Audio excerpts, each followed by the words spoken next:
God is a book signing. Jonathan Reedbank, 2026. Sample. Synopsis. A comic novel but not a trivial one. Angered above all by the prospect of mankind, his creation, being taken over by soulless AI machines, God undertakes to announce his presence in media interviews, talk shows, political debates, technology conferences. He has a hapless agent called Ahmed Bartholomew Cohn and a British spokesman who prefers to remain anonymous until he is exposed in the media. Plus the latter's girlfriend, a Chinese Reformed Jehovah's Witness called Cherry. Satan naturally interferes in many guises but is ultimately thwarted. The novel plays out in England, Hong Kong, Switzerland, France, America. 1. Portents. Knowing what I knew, I should never have made the joke. The Catholic bookshop only had copies of the New Testament in English, not the whole book. They only had the New American Bible too, but whatever, I still asked the nuns. Do you have any signed copies? After a moment they got the joke and smiled. No, they actually laughed. That's the thing about knowing something. You just have to tell somebody. Whatever the consequences. Look at all the murderers who have been caught by thinking that none of their cellmates would snitch on them. But I shouldn't refer to wives as cellmates and marriage as a prison. Only serial divorcees do that, and I have only been married once. My wife was far too good for me, just like God is in the end. The overridingly important question in any case is the one James Mason asked in one film when he was asked if he believes in God. Does God believe in me? Well, I should think he jolly well does believe in me, in his way. I take great care to sin only in a trifling kind of manner, so much so that I have never felt the need to ask for absolution. My main sin, largely of the past, is fornication. I have long ago decided it is not really a sin at all because just look at the pain it puts you through. Chasing women who don't want you, discarding wonderful women who love you, realizing at a certain age how much time you have wasted satisfying those urges instead of writing or making money or just being happy in a quiet kind of way with the Roberts radio on, a good book in hand and a nice cup of milky tea just poured. Anyhow, you don't want to hear about dreary old me. You want to hear about God. Very few people knew he was coming to town to do a book signing, and even fewer knew which town he would do first and where he would be staying when he did. Let me explain that I live in a city you have probably never visited and in a country you will never get to. It doesn't matter where I am because this story isn't about me at all. So there. I'll try and make it sound like England one day, America the next, then who knows, somewhere in Timbuktu. The main question is, how did I hear about it, and am I a kind of religious nut with a beard and a copy of the holy book screaming at you in a park or at some street corner, beaming at you beatifically and handing you a pamphlet, or gurgling and salivating next to you on the bus or tram or train and smelling into the bargain? Not at all. Just accept that I know. You don't need to know how. Alright then. Here is how I first heard. Do you subscribe to the Vatican newsletter? You can get it by email. I started subscribing when Pope Francis was the top man. We were all his fans, even God-fearing but not all that religious people like me, as the other popes couldn't and can't hold a candle to him. Right at the bottom of the page, under some homily against aggression in the world or possibly the appointment of 7 new bishops, there was this in a font so small I thought it was a smear on my screen. Deus venit evangelium subscribat. Nulli reservations accipiuntur. I sat there for some time looking at the words. I copied and pasted them into various translation engines and came up with the same meaning in the languages I understood. Then, when I looked back at the screen, the message was gone. Even when I went to the website of Vatican News, a publication recommended for severe cases of insomnia, I could not locate any such message in any language at all. I also wondered about the idea of God and whose God it was anyway and whose gospel we were dealing with.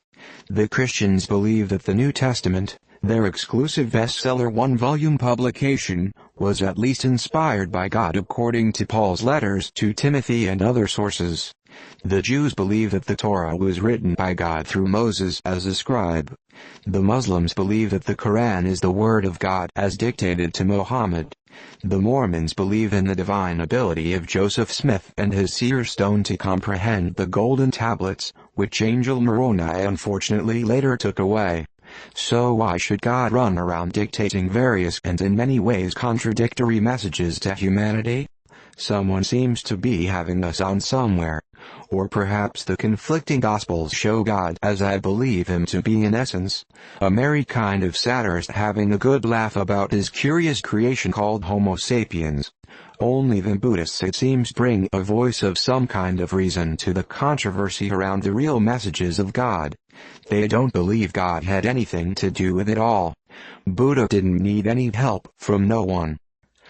I didn't and have never since heard of any message of the arrival of God at a book signing from the Muslim, Jewish, Buddhist or Mormon worlds, so I really do think that when God, it seems, wrote Evangelium on his message via Vatican News, he meant the Christian gospel and nothing else. So be it. I rushed out and bought a lovely volume of the New Testament with pages gilded at the edges, beautifully printed on material thinner than most cigarette papers. I even went out and bought a 6-pack of Biros. You never know when one may fail and perhaps God will forget to bring his own pens. He probably has a lot more to think about, even at a book signing in his honor. I decided to leave the question of how God would sign himself to later, more discursive consideration, but already I was wondering, would it be Divine Creator, He on high, or simply Oino, omnipotent and omniscient? Why would God sign anything? He had been invisible for so many eons. Why would he make his presence known by something as trite as a signature at this point in our history? Naturally, I now made some efforts to locate other people who may have been informed. Perhaps they had been informed by other means, by people speaking in tongues, by signs and portents, by Ouija boards or YouTube influencers. Surely a message issued on a mailing sent to thousands of people must have been noticed by someone. Perhaps God had sent the message by other means: skywriting, smoke signals, letters to the editor, Stephen Fry. The Jehovah's Witnesses issue their publications also in sign language, so perhaps that was the way some had been informed. I felt that if I scoured the internet sufficiently, something would turn up, so I ran through the blogs, TikTok, Instagram, X, the search engines, the AI search engines even. But nothing turned up. I immediately thought that the explanation was simple. Quite against the prevailing orthodoxy of spreading the word, it might be that people who had been informed of the coming of God might be a tad more reticent to divulge and were keeping the information to themselves. I ventured out to the parks, public benches and street corners to see if any of the God-botherers had been told and what they had been told. Surely they would confide in a fellow enlightened one. 2. Vodka Revelations.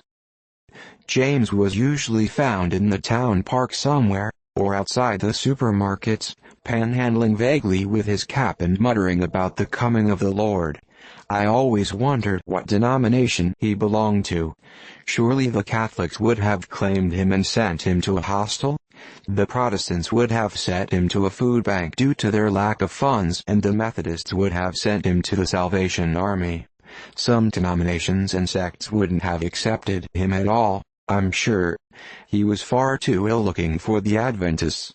The Jehovah's Witnesses and Mormons would have refused point-blank to take in an obvious inebriate like James.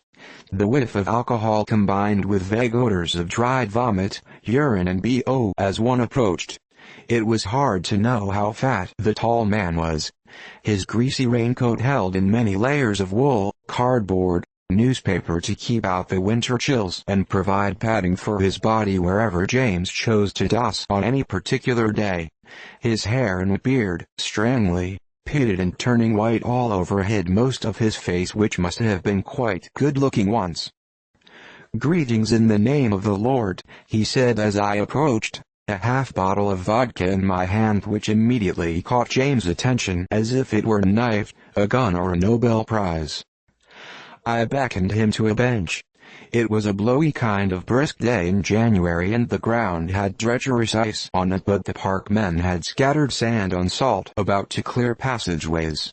Drinking alcohol in the park was banned, but people did it, just as they threw stones at the ducks in the ponds, stole flowers from their beds, and threw cigarette ends into the undergrowth. "How are you faring, James?" I asked, unwinding the top of the bottle and handing it to him. He took it with a slightly trembling hand, took a swig, and gave me a look of intense gratitude. "Fine fettle, Mr. Fine fettle." He mentioned my name, which I had given him months ago, as our friendship developed from unsmiling acceptance of his presence to almost warm camaraderie. "Keeping out the winter chills, I hope?" "People are a mite more generous this time of year, but it's getting to the end of the first month and people's funds are drying up. You get more snarl in late January than at other times. But I saved a bit over Christmas. You have too." He found a piece of bread in his breast pocket and munched it thoughtfully. He always had food of some sort stowed about his person, in pockets or otherwise stored in between layers under the greasy raincoat. "Good drink this is. I'm glad. Some people just give you food or a few coppers. But I always say, why not be honest and tell them what I use funds for? I don't demand they stop their fornicating and chiseling. They shouldn't demand I give up the booze." "Very tolerant of you, James. Live and let live, I suppose. It seems to me you have a great head on your shoulders." "Well, look into your Bible. Christ said you should have sandals and one raiment. Lead the simple life. No possessions. I have a coat on, but sandals ain't nothing for this climate. You'd get chilblains. We tramps, bums and vagrants may be the ones he's going to talk to when he comes down again. Ever thought of that? He won't be on the talk shows or giving interviews to the newspapers."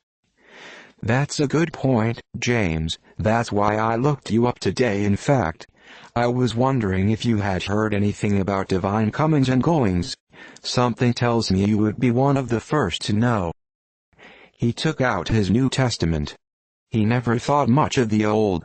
"A nasty prelude," he always said, "for the Jews, JWs and rapturous."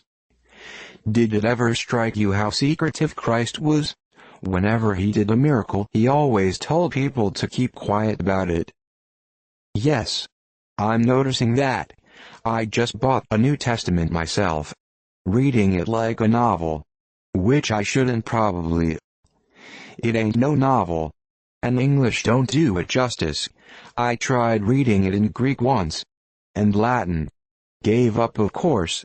But it teaches you to have more respect. The King James Bible is the best we have. But hard to get these days. They want us to read the Bible like it's a chat at the cheese counter in the supermarket. English isn't divine these days. It's pulp. So have you heard anything about a divine visit or something? Remember Luke 17. The coming of the kingdom of God cannot be observed, and no one will announce, "Look, here it is," or "There it is." I wasn't thinking about the kingdom of God exactly. I think we'll all know when that happens. I'm thinking of God just dropping in for a while, to sign a good book, for example. James looked dubious, but also curious. "Sign the book? That's interesting. I heard a whisper down at the hostel. Old Jake talks in his sleep. Tongues he calls it, but there's a lot of snoring in between. Keeps people up all night no matter how much you stuff up your ears." "So this Jake knows something?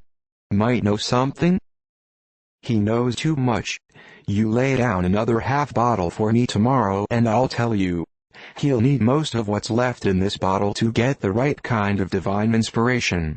You better slip me a tenner just in case." I reached for the money and found it in my wallet. "Here you are," I said. "I'm just intrigued by it all. Probably all a lot of hogwash. I mean, why should he show up at this juncture? It's not like he needs the publicity. He's the single most popular thing in the world. People pray to him all over in 1,000 tongues. Yes, but you know, every now and then he likes to let on he's there. For the doubters. There's such a lot of them these days, ain't there? The godless squad. All science and humanism, and where's the cripples growing an extra limb? That Dawkins ought to be shot with his own books. Have you ever noticed how boring they are? Worse than any Methodist. And if you tell me humans would be alright with their own inbuilt morality, you must be kidding. Look how they behave with religion around. Some people say it's all religion's fault. Every man proclaiming he's found the way and clobbering the ones who have found another way.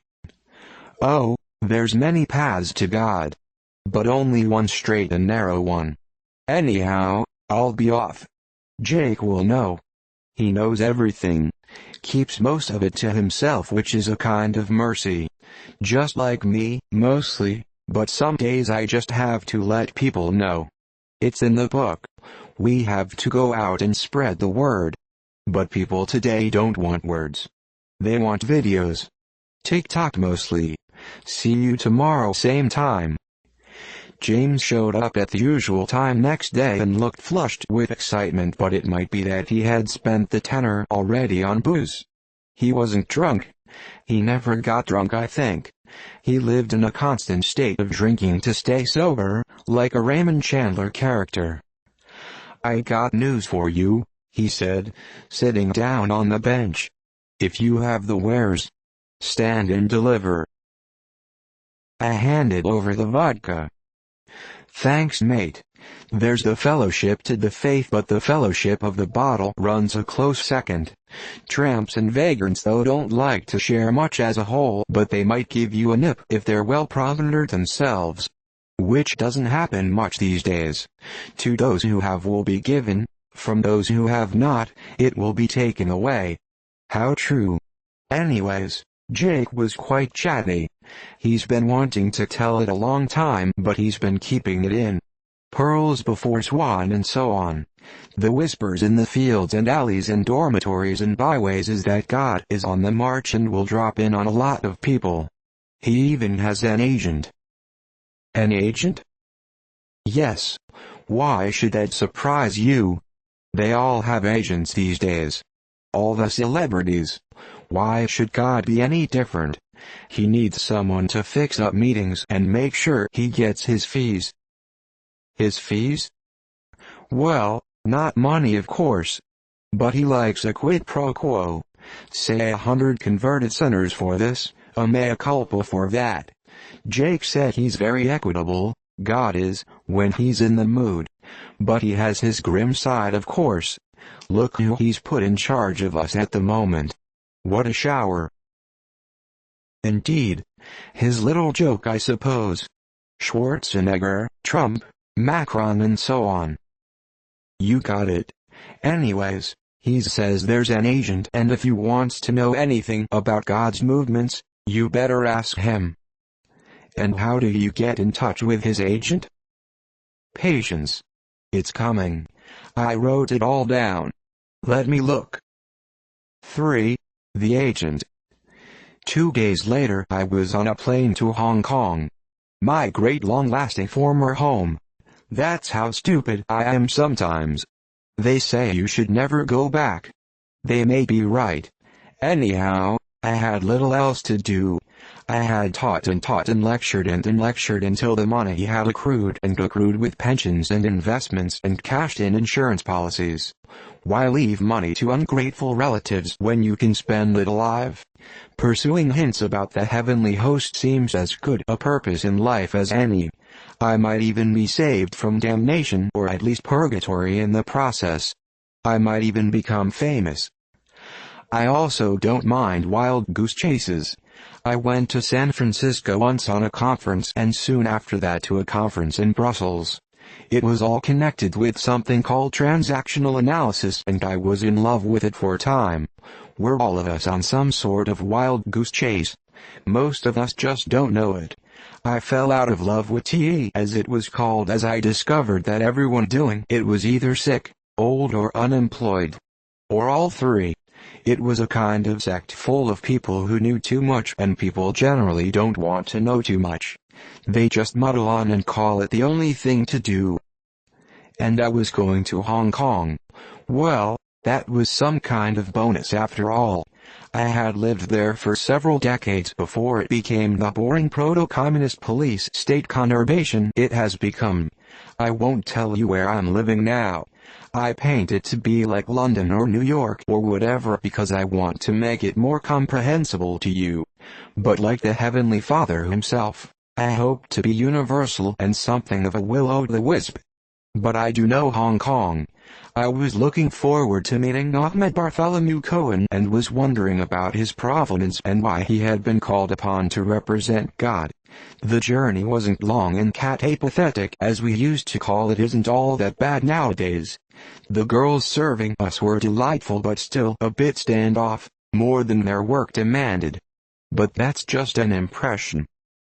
Hong Kong Airport was built for a time when the world has a population of 20 billion, fuel is cheap and everyone has enough money to travel frequently. It's like my mother, who always bought our clothes 2 sizes too big because she knew we would grow into them. I fished out my ID card and went through the automated system. They were still measuring people's body temperature, they said, as you never know when a new contagion might arise. I think many people arrive in Hong Kong in a state of fever, the fever of business and making money, or perhaps only the frenzy of a compulsive shopper. Alas, they are all disappointed. They are paying over the odds still for everything because the rents are still high and shops have to make hundreds of thousands of dollars a month just to pay the landlord. As for making money, I remember a time when even stupid people could get rich in Hong Kong. We used to call it the watering hole. Now it's just a hole. An expensive hole. Anyway, I checked into the Holiday Inn in Tsim Sha Tsui because it's centrally located and within striking distance of old haunts. Cohen was never in and had a bright voice receptionist on the phone who might have been a chatbot, but I tested her and she seemed not to be artificial after all. Could you tell him it's to do with a book signing? May I have your name, sir? I'm Mr. Divine. Divine. A nice outright in the circumstances, I thought. She rang me back to say Mr. Cohen had an opening at 2:15 p.m. The Stock Exchange building foyer is a letdown and looks like a minor subway station, but not as grimy. The lifts are swift, padded, aerated and don't smell like the ones at the Holiday Inn. Cohen's office was on the 53rd floor and was called the Saudi Agency. She of the bright voice actually looked bright and didn't need to talk that much to have anyone slavering over her. The reception area was dark and wafts of incense teased my nostrils whilst Gregorian chants calmed my ears from hidden speakers. Saudi, I said, isn't that the religion that has St. Victor Hugo? A pot Bourri combo of all the religions. Nice touch. The girl smiled. This way, Mr. Divine. Cohen leapt up from his large empty mahogany desk and bowed towards me before I could take one of the leather seats. He looked pretty much like his name. The suit and the eyes were English, the nose was Semitic, the beard was Mohammedan, and he was all of 5'3", as broad as he was tall, and he looked as sharp as a razor. Coffee or tea, Mr. Divine?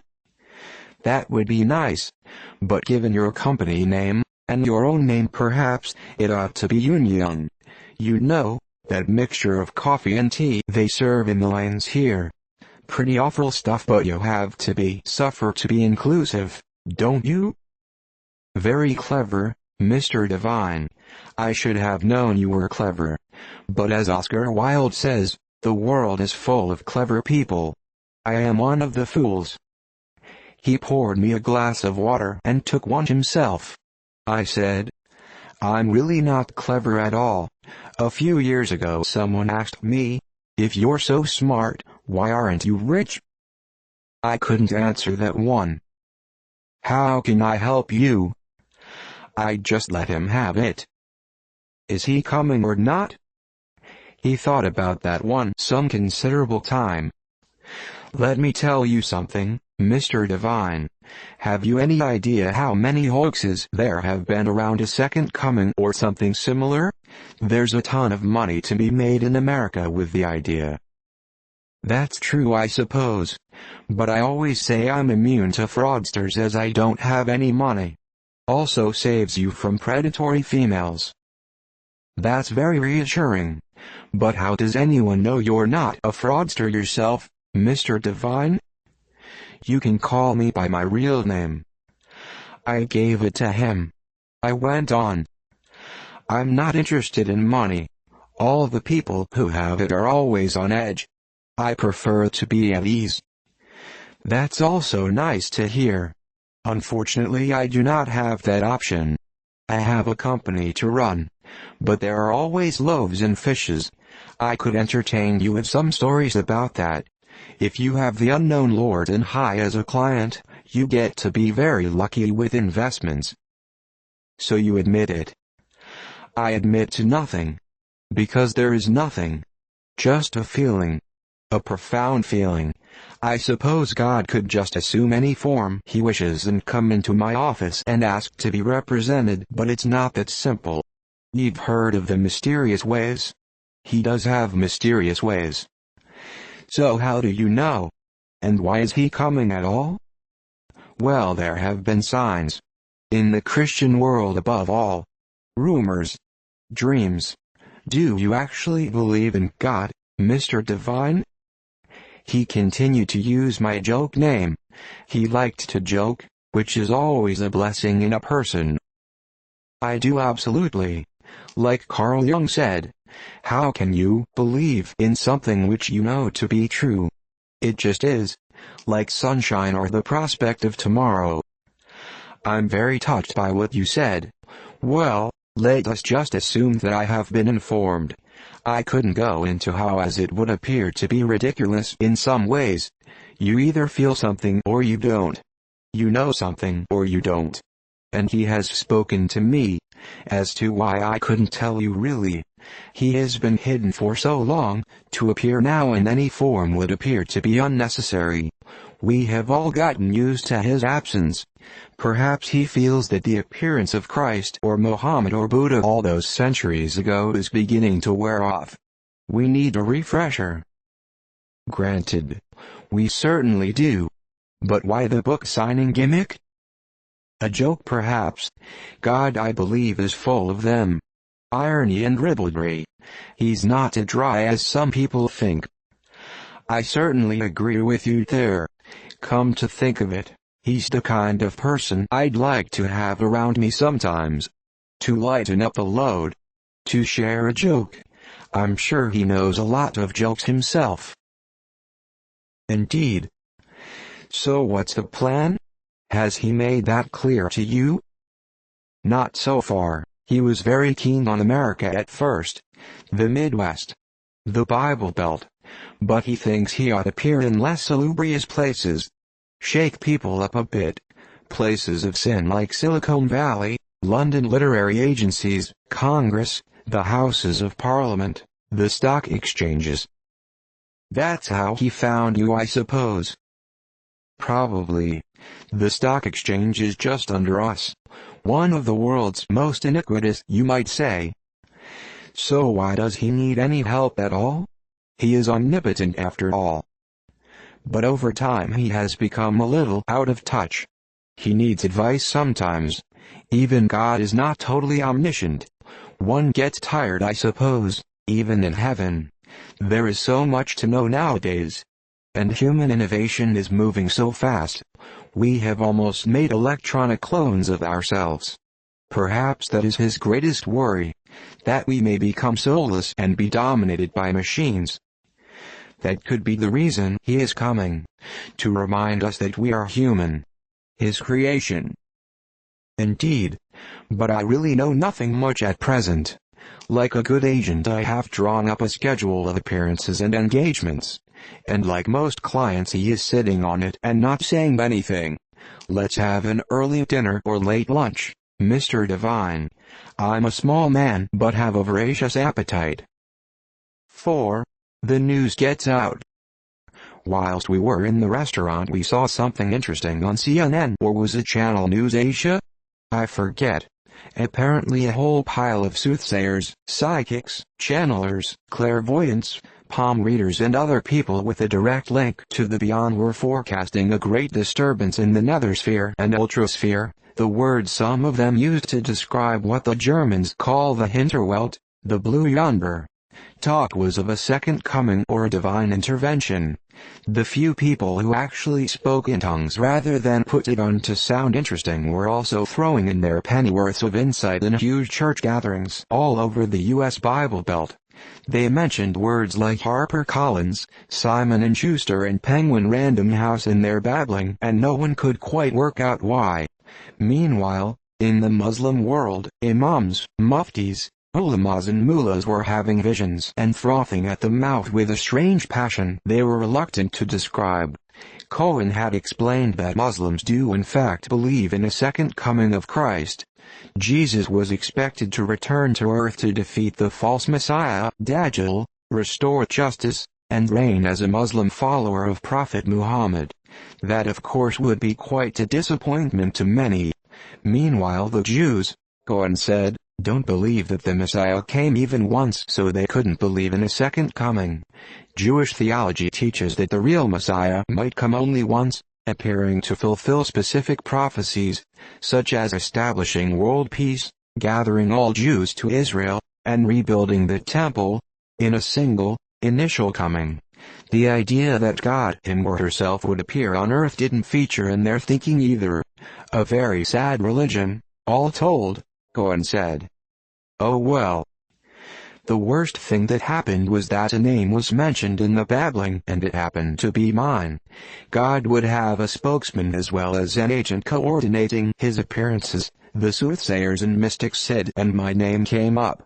It's a very common English surname like Smith, Jones or Brown, so I felt safe for the time being. There must be thousands of my name in Hong Kong, millions in America and Britain, and rich scatterings of us all over Ireland, Canada, Australia and New Zealand too. Without a face to put to the name, I was as anonymous as anyone else. Or so I thought. The next week in Hong Kong everything went suspiciously well. That is so well that you had to believe in a higher being or at least a guardian angel. The hotel upgraded me free of charge to the penthouse suite they reserved for the owner when he was in town. I found $100 bills discarded in odd places, many hiding under my crockery in restaurants. Visa offered me a gold card upgrade completely free and already charged with a Goodwill 5,000 credit. Young attractive women looked at me with longing and desire. My clothes seemed to be newer and more expensive than I remembered. Flowers, chocolates and all the books and gramophone records I had been looking for suddenly arrived by courier. My shoes fitted and didn't pinch some of my toes as they used to. I felt young, vigorous, contented. In my penthouse I often had the TV on and the volume off, the way I always enjoy TV. The inroads made by the second comers, God Bother or psychics on broadcast time were deepening, and Giles or Miles or Piers Donovan or something, an English broadcaster who used to edit The Sun or some such awful rag, was on and interviewing one of the most prominent American psychics called Teresa Capillo. I turned up the volume. So why are psychics so convinced that God or Christ is on his way to see us? Well, Miles, it's more than just a feeling this time. There have been many signs, many lights in the psychic firmament. But how can we believe all that? So many of your psychic community have been exposed as frauds and mountebanks. Oh, that's a big word for you so early in the day, Miles. Mountebanks. I must look it up when I get home. Aren't you just joining the Bible-thumping gravy train in the Midwest? And many other places, forecasting the rapture, the end of days? As usual. Oh no, Miles. This is entirely different. It isn't the end of days. It's a kind of beginning. After being silent all these centuries, all these ages, God is coming among us, to make his presence known. It's great tidings of great joy, and he is going to shut you media people up for good with your doomsday this and doomsday that. When he gets out his holy pen and begins signing the good book, you will have nothing to show people after that. You will be completely and utterly redundant. Only the priests and channelers and psychics will have any authority. Despised for eons, they are coming back. And they are coming back big. So who is this man you are all traducing in your babblings at the moment? God's so-called spokesman. You have his surname, you think, which just happens to narrow him down to 10 million or so. And then there's his agent apparently. How long is this circus going to continue? Shouldn't you all cut your losses now and just dry up? Introducing. Well, somebody sure had dictionary pie for breakfast today. Look, Miles, we know he is among us already as he has a spokesman. And when we find the guy and interview him before you can, you're going to look rather silly. But we're looking for him hard because we don't have the CIA, the FBI or even Fox News behind us. We have people with direct lines to the beyond. And when you know the beyond, everything in the present and manifest world is just as clear as day. We'll find him and then you will just have to shut up yourself and glory be to God on high when that happens. And thank you once again, deranged misleading channeler of the Blue Yonder, Teresa Capillo, living proof that you can be as nutty as a fruitcake but still not in a straitjacket. Good night. I supposed I was safe if there was so much skepticism about. I mean, even if they did identify me as the spokesman of the divine, I could always deny it to Miles Donovan. I wasn't any kind of spokesman in any case. I had no direct link to heaven. It all went Cohen and he was being very cagey, largely because he was in the dark most of the time, just as much as I was. I went out. Hong Kong and Simshitsui in particular are unlikely places to discover the Holy Spirit. This must have been why God chose Hong Kong as this base of operation. The copy watch sellers assaulted me as usual with their tempting whispers of Rolex and Cartier like asps in the garden. People milled about oblivious of the fact that they were all walking on the right. I discovered this unlikely fact of regimentation in what appears to be chaos well into my time in Hong Kong. It was about the time I also discovered the scrapes on the backs of my shoes because all the stairs are made too short for Western feet. People walk on the right of any pavement or corridor but get into their cars and drive in the left. This must lead to a deep and unnerving conflict within them. But Simshatsui presents no conflicts really. It used to look like a scene in Blade Runner. Now it looks like Oxford Street at sales time, but rather sedate in comparison. Hong Kong has been cowed, gentrified, homogenized, sanitized and made rather twee. Soon I suppose the copy watch sellers will disappear or at least be regulated and made more inclusive. At present they were still Indian, malodorous, insistent, importuning.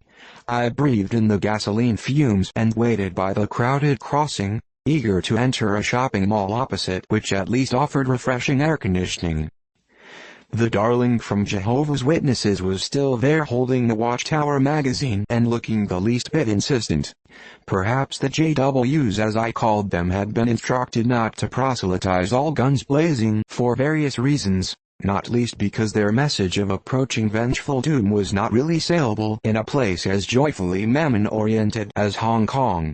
It was a superficial, let's live now kind of place, and matters of life, death and the meaning of the same were best left to wayside temples, feng shui masters and the exchange of red packets. I call Cherry a darling because she clearly was, and as I had now been gifted with an aura of instant appeal to women, she warmed to me despite the rigors of JW morality which seemed to be founded in a kind of Methodist modesty and shame. Yes, she was what the Americans call coming on to me, as much as a JW inculcated girl can.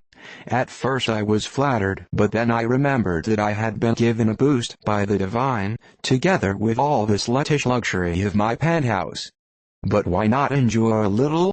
What God has given us, We should embrace an experience to the fullest. It is surprising how one can always find ready excuses for lust. But this time I felt different. I was falling in love. 5. The David Beckham Miracle. Hello again, Cherry, is it?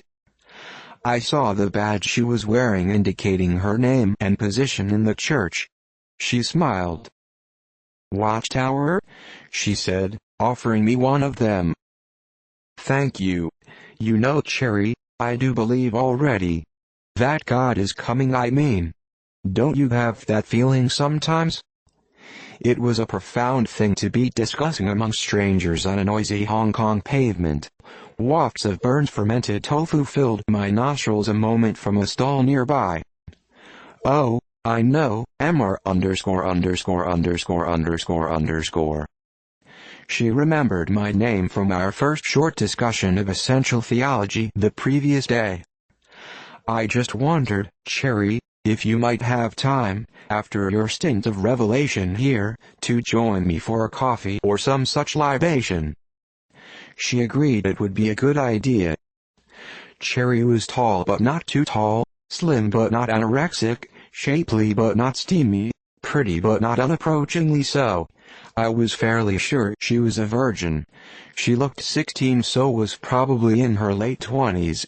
Hong Kong females age slowly, very slowly. The males, as has often been observed, are boys to about the age of 50, when they suddenly become old men. How did you become a JW? I asked in the almost subterranean cafe-cum-restaurant of the Holiday Inn, a tribute to the 1970s if ever there was one.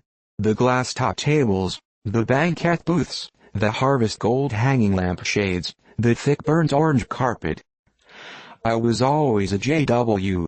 I was born into it. Both my mother and father are convinced by it all. And you?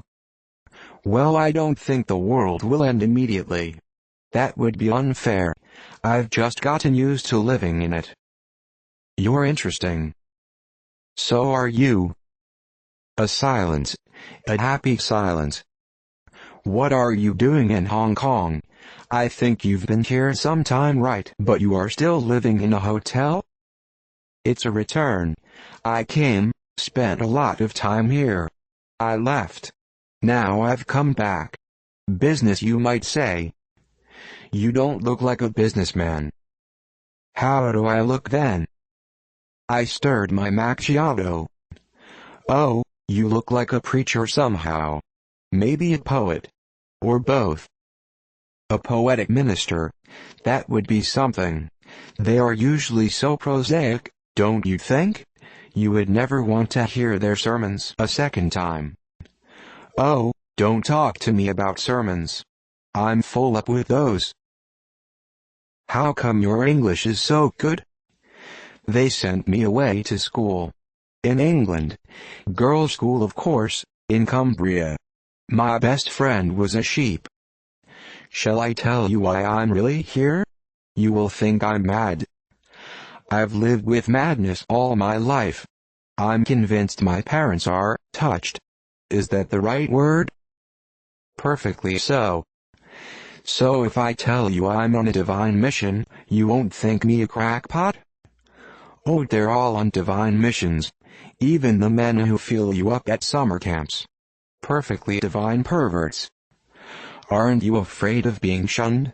What if someone sees us together? I couldn't care less.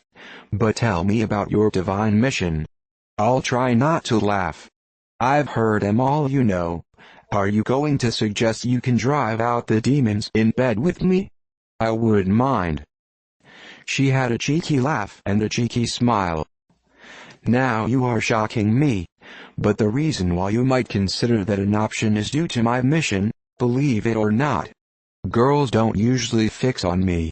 There have been a few, but they have been far between. But since I took up this mission, this job you might say, I've had the most amazing luck. Not that I've acted on it so far. Can you believe that God had made me a magnet of some kind? I think you're quite good enough on your own, without divine intervention. But go on. Tell me more about this mission. I hope it's gory. Not really gory. I guess you believe in God's coming on earth. Not necessarily a Christ. Oh yes, God will see off Satan in clouds of fire and brimstone and establish the new world of perfect paradise. Well, what if he just popped in for a while to sign a few books and do some promotional interviews? Oh, I don't think God is like that. Not for us JWs. Sounds far too reasonable. Well, you must have heard something about it all, about the stirrings in the psychic cosmos. On the TV, for example? Oh, we just think all is just part of the end of the world. Confirmation that we've got it right. How can you be sure he won't end us all rather than sign books? I can't be sure at all. But if he wanted to do that, why would he employ an agent and a spokesman? He would just turn up and bring down mayhem and destruction, wouldn't he? So who's the agent? And the spokesman? I know the agent. He's appointed me spokesman. That's it. Yes, you are kind of potty. But I like potty people sometimes. If they're not JW potty, I mean. They're so dull. How were you informed about all this divine mission then? By email? Instagram? I told here about the Vatican newsletter, about Jack, about Jake and about Cohen. She looked neither incredulous nor surprised. I could have been telling her my shopping list. Perhaps she was loopy too. She said. But hasn't it struck you that the Pope is the one man who would be told about a divine visit to Earth? Why has he been left out of the loop? Or has he not? That's rather a mystery. I was wondering about that myself. Of course, he's issued a statement. They issue statements all the time. He says that there have been prophets and false prophets all through the history of Christianity. God will speak to us eventually. He has spoken to us already through the life and teaching of Christ and continues to do so through the Holy Spirit. Or something like that. It all sounded very reasonable. I think that God's not too much interested in using any of the religions to organize himself though. He's above all that. He has too many religions to preside over after all. He can't appear to be partial or biased. That's a good explanation. But potty people often appear quite reasonable, don't they? To be honest, you seem quite reasonable too. But I think I might need proofs if you're going to go on about a divine mission. I'm a skeptic, you see. Mom and Dad have told me for years that this event means destruction or that happening means the end of days. I've become rather critical and suspicious of people. Did you ever gather on a mountaintop awaiting the end? Several times. It's quite nice really. You take a picnic and all your favorite books and clothes and everyone's quite merry about it all. The hymns and dirges are dull, but when nothing in particular happens we breathe a sigh of relief and go back home. Of course, those I describe were just local ceremonies. Kind of rehearsals. The last big vigil was in 1975, they say, long before I was born. Sounds quite jolly. But Hong Kong doesn't have any real mountains. That must stifle the effect somewhat. Oh no. It can get quite misty up on Mount Gough. Very atmospheric. And have you ever seen anything more dramatically mammonesque than Hong Kong Island? Can't you just see it all sliding down into harbor one day? It will be a great TikTok moment. Now who's nuts? You have to be nuts to stay in the JW. Or pretend to be. After a while what you pretend to be turns into what you really are. Perhaps that is what's happening to you. But I'm not pretending. Alright, you want proofs? Step this way. Oh, first, let's look under my saucer. There was another $100 note sticking slightly to the moist crockery. She giggled. Oh, that's just a trick. You're an amateur magician. So what? All right. Now tell me something. How handsome am I? Am I in the Brad Pitt, David Beckham sort of class? If I smile at a woman, will she suddenly become putty in my hands? Have women been all over me ever since I sat down here? Not really. But women aren't usually that forward. Except in porn films. You'll never quite succeed in shocking me. Anyway, look, cast your eyes about this cafe. Any nice-looking women about? A few. There's one over there. Very pretty. All right. I'm going to lure her. She will get up, come over here and flirt with me. I have the power.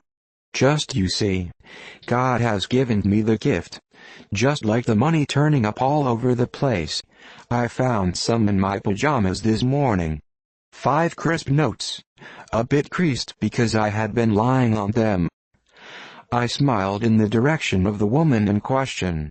She rose from her seat, walked briskly over to us and scribbled her phone number on a napkin. See? I said. It's a setup.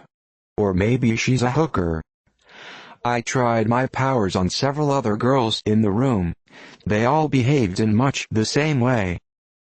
Better leave before we're thrown out for lewd behavior, she said. I'm convinced. 6. Meeting the client. Cohn called me up and was clearly excited. He's coming to a meet. We're going to see him. Or feel him. Or something. I don't quite know how he will appear. But I have a time and a place. He's booked himself into the Mandarin Oriental. Don't know how he did that. I tried once and they said they were full up until the following year's Christmas. How did he inform you? A fax. Anonymous. I checked and the company in New York does it all the time. They don't ask for a number and they don't know where the clients come from. All you have to do is watch one of their silly advertisements online and you can fax whoever you like. Provided you know the number, of course. So, time and place? Anything else in the message? What were you expecting, Mr. Divine? I think we can say that God is extremely businesslike when he chooses to be. He sticks to the point. I see. Thursday afternoon, 2 p.m. or thereabouts. Knock twice and say any prayer that comes to mind. The door will open. But I will be there in advance. Don't worry. You know something, Cohen, I'm beginning to think this is one enormous hoax. Candid camera. Have you ever heard of that? It's just a prank. A wind-up. I wish I could share your pessimism. But surely you have felt to have been touched by something in the meantime. Since you left my office. I have, Mr. Cohen. I got lucky. Girl lucky and money lucky. But what does all that mean? It might just be luck. I don't think so, Mr. Divine. I have heard reports. You have caused quite a stir in the hotel. They have no idea where you come from. Or who pays the bills. Some say the Aga Khan. Or the Sultan of Brunei. Others say a Getty. A male Kardashian. Others are certain you are one or other greatest Hollywood star they saw in all their lives. You have been misidentified as every male heartthrob active on the screen or in the scandal rags since 1965. You are apparently ageless, always immaculately dressed and coiffured. The room service women draw lots to clean your rooms. They steal your personal garments and never wash them. Surely you must know that you have been touched by something divine, Mr. Divine. And the net is closing in on you. They know one of your names. Soon they will know your face, your location. How will you cope with that? I'll go with the flow. If God has laid something on me, he'll know how to handle it. Prepare yourself for a shock. MR underscore underscore underscore underscore underscore underscore underscore. He used my real name, so it must be serious. They have a likeness of your face. Some weird channeler in Berkeley of all places. Never a credible source of information. But the picture looks very much like you. And the newspapers are bidding for it. I've put in a bit of course, but I'm not too sure God wishes you to remain anonymous forever. You might like to make travel plans. Or at least grow a beard. After the meeting, of course. In the meantime, lie low, speak to no one, trust in God and don't do anything hasty. Then it appeared. The photo. Splashed across newspapers, exclusive to everyone and on every screen like a photo of Bin Laden. Actually, it didn't look too much like me. It looked generic, photoshopped, possibly an identikit gone wrong. I took to wearing a hat, dark glasses and where necessary a face mask. But not all three at the same time. There had to be limits. And I was mindful of what Cohen had said. If God wishes for the spokesman to go public, he must go public. No arguing with the will of God. That was that.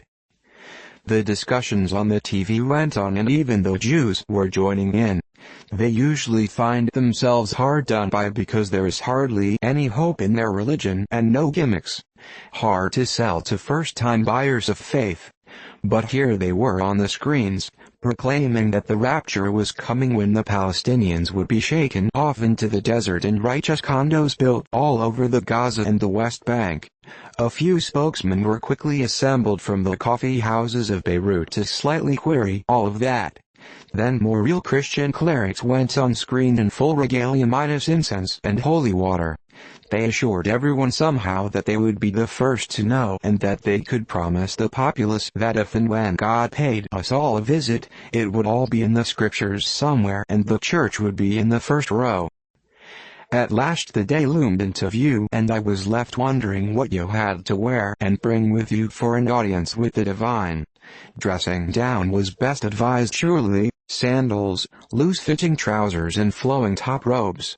But I think I look silly that way and decided to stay the way I am. I also determined that my copy Rolex, which had recently been transformed into a new and shiny original, would best be left at home. I had no jewelry otherwise. Like most hotels in Hong Kong, the great impression of the Mandarin Oriental was one of being cramped and slotted in. The low ceilings, narrow corridors and small lifts don't quite prepare you for the confines of the actual rooms. Room 118, God's little joke, he felt obliged to choose a lucky Hong Kong number, I suppose. Or was it a gesture from the concierge? Cohen was already there sipping the mineral water he had found in something I have never dared to use in a hotel room, the mini bar fridge. Presumably, God had a considerable bar tab, so I decided to calm myself with a $10 beer. Look, Cohen, aren't we a bit early? I haven't even had lunch. And I have something to ask you. For my nerves. Would it be all right to ask a friend over? A kind of secretary, you might say. God won't mind. I think he likes congregations, even small ones. She's awfully sweet and even has a sweet name. Cherry. Cherries aren't necessarily sweet. But I don't see why not. Anything to calm you down. You look like someone who has seen 10 ghosts. How do people like you get to be so pale? It's British thing, I think. Lack of sunshine and few vitamins in the food. All sugar, sausages and chips. As long as you don't pass out in his presence. That would be unfortunate.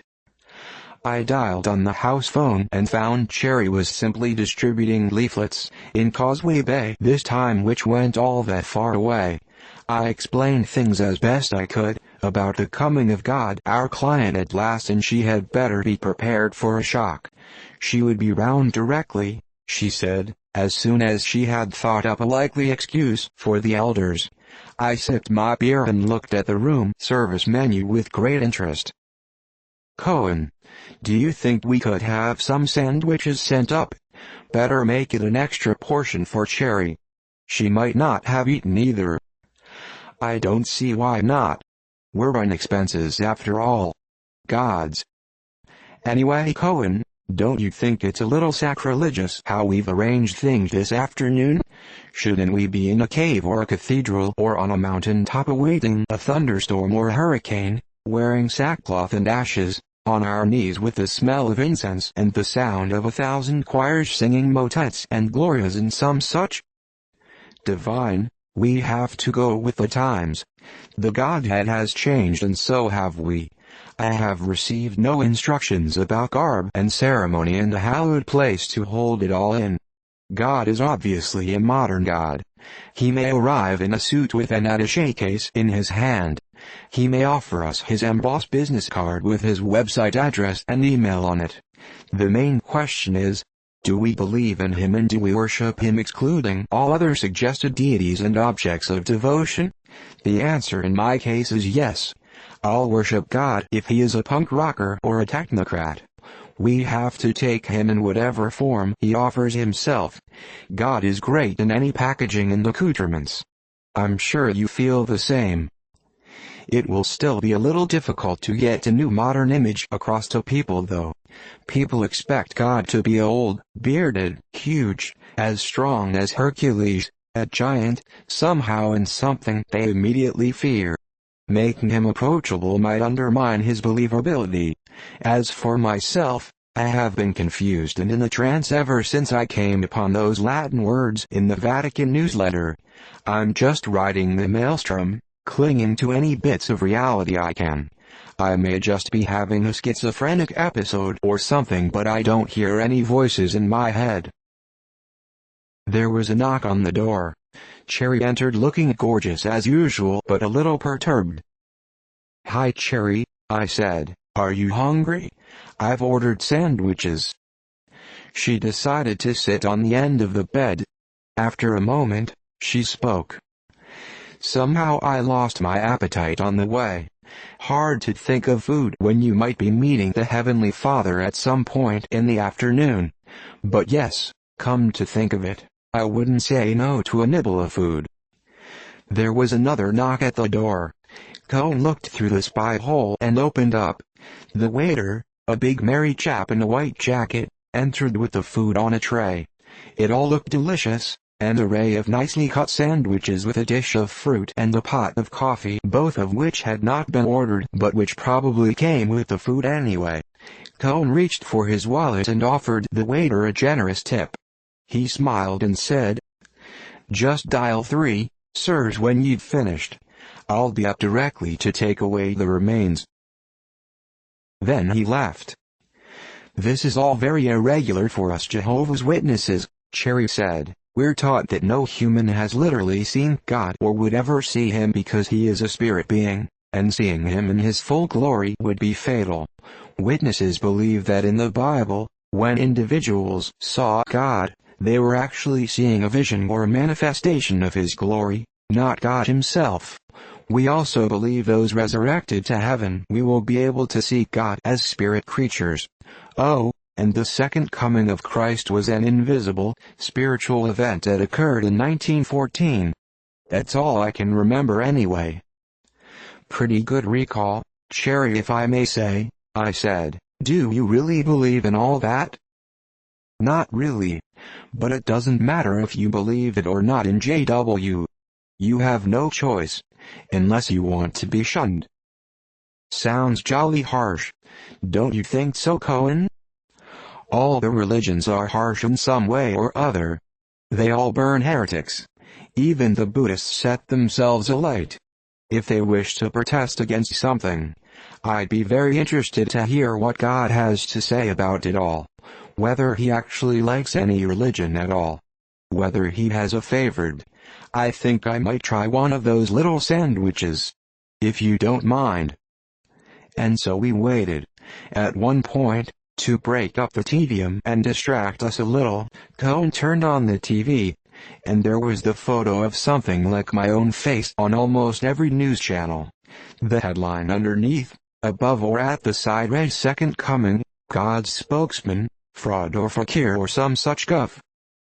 "Our cover is being blown bit by bit every day," I said. "Oh, I wish I was dead. This has all gone too far." "Don't say that, please," said Cherry. "Life is a gift from Jehovah, we say, they say, and in this case I say. So consider yourself lucky. Waiting to see God. It's more than most people will ever get to see, alive or dead, don't you think? If I believed in Christmas, I would call it Christmas Eve. Where are our candles? And thus we waited for God to come see us. Sample of the work ends here.